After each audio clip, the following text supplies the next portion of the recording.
आदरणीय बंधुओं, माताओं व मेरी प्यारी बहनों, राधे राधे। आपका हमारे इस YouTube चैनल पर बहुत बहुत स्वागत है। बंधुओं, आज हम इस वीडियो में रवि प्रदोष व्रत कथा को सुनेंगे, जिसे सुनने सुनाने से महादेव जी की कृपा से शरीर निरोग होता है, आयु में वृद्धि होती है व धन वैभव बढ़ता है।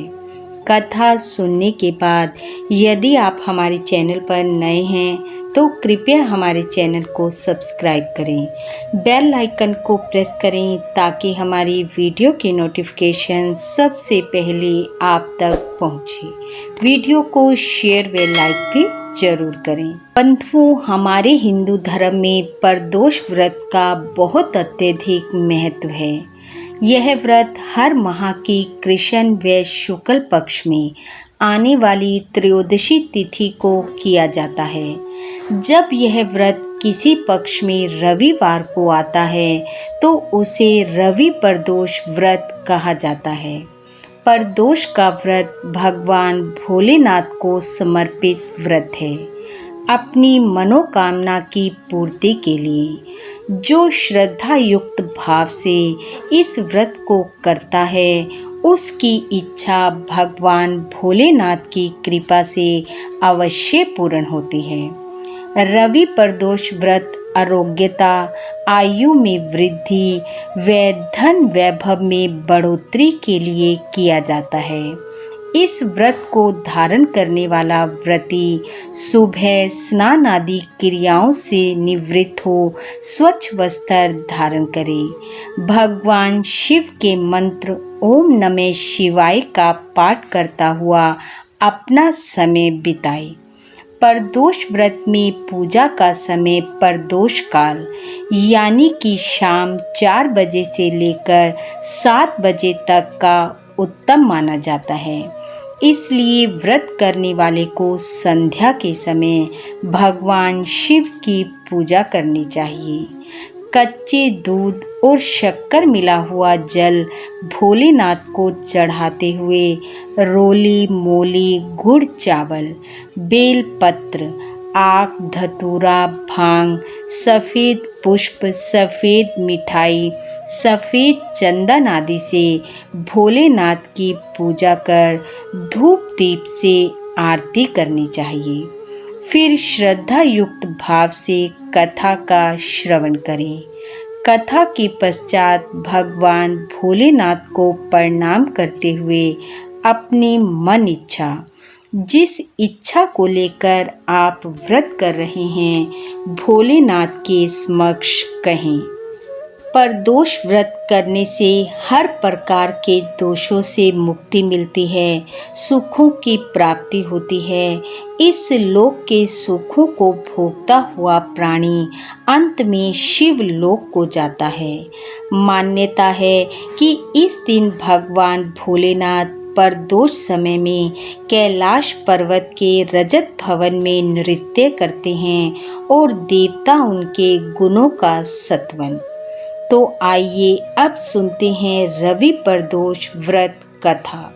एक समय सर्व प्राणियों के हित के लिए 88,000 शौनकादि ऋषियों ने भागीरथी के तट पर विराजमान व्यास जी के शिष्य सूत जी से पूछा, हे महर्षि, कृपया यह बताने का कष्ट करें कि मंगल को देने वाला, कष्ट को हरने वाला, आयु और धन में वृद्धि करने वाले इस व्रत को सबसे पहले किसने किया और उसे क्या फल प्राप्त हुआ?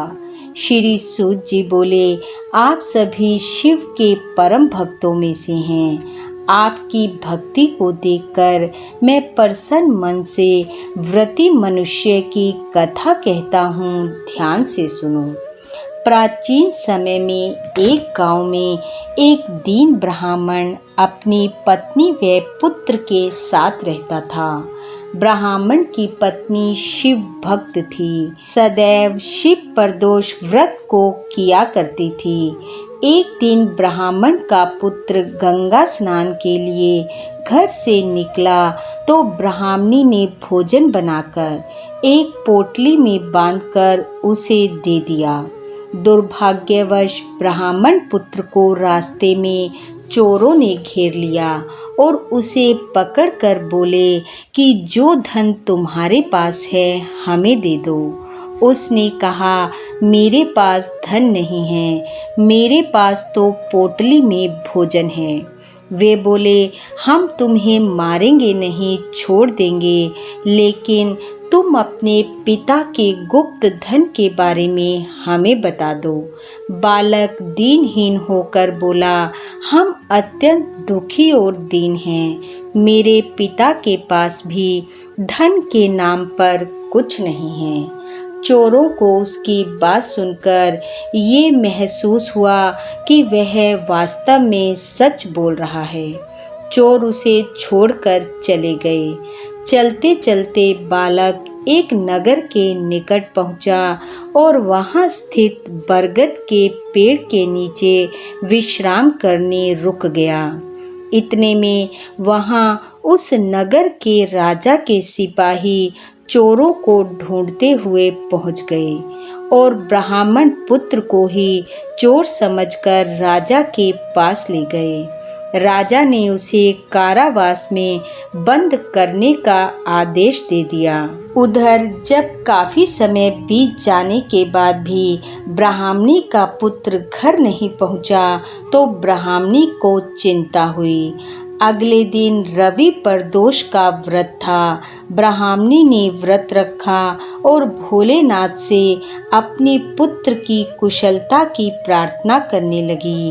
भगवान शंकर ने उसकी प्रार्थना स्वीकार करते हुए उसी रात्रि को राजा को स्वप्न में आदेश दिया कि वह बालक चोर नहीं है, वह निर्दोष है। प्रातः उस बालक को छोड़ देना, नहीं तो मैं तेरे राजपाट को नष्ट कर दूंगा। प्रातः काल उठने पर राजा को अपने स्वप्न का स्मरण बना रहा। उसने उस बालक को कारावास से मुक्त कर दिया। बालक ने राजा को अपनी सारी बात बताई। राजा ने उसकी बात सुनकर उसके माता पिता को बुलवाया और बहुत सा धन व 5 गांव ब्राह्मण को दान में दिए, जिससे ब्राह्मण अपने परिवार के साथ सुखपूर्वक रहने लगा।